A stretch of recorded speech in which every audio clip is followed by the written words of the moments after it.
আগের ভিডিওতে মোমোর পুরের রেসিপি দেওয়া আছে, কেউ চাইলে দেখে আসতে পারেন।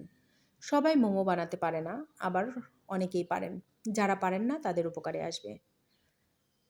একটা পাত্রে কিছুটা আটা, স্বাদমতো লবণ এবং পরিমাণ মতো তেল দিয়ে শুকনো উপকরণ মাখিয়ে নিতে হবে। মুষ্টি করে দেখতে হবে, মুষ্টি করা গেলে বুঝে নিতে হবে সবকিছু ঠিক আছে। এ পর্যায়ে উষ্ণ গরম পানি দিয়ে আটাটাকে খুব ভালোভাবে মথে নিতে হবে। মথা হয়ে গেলে ছোট ছোট লেচি কেটে নিতে হবে। একটা ছোট লেচি নিয়ে আমি বেলে নিচ্ছি। ছোট রুটির আকারে বেলে নেব। দিয়ে দিব আগে থেকে তৈরি করে রাখা পুর। দিয়ে ভাঁজটা করে নেব।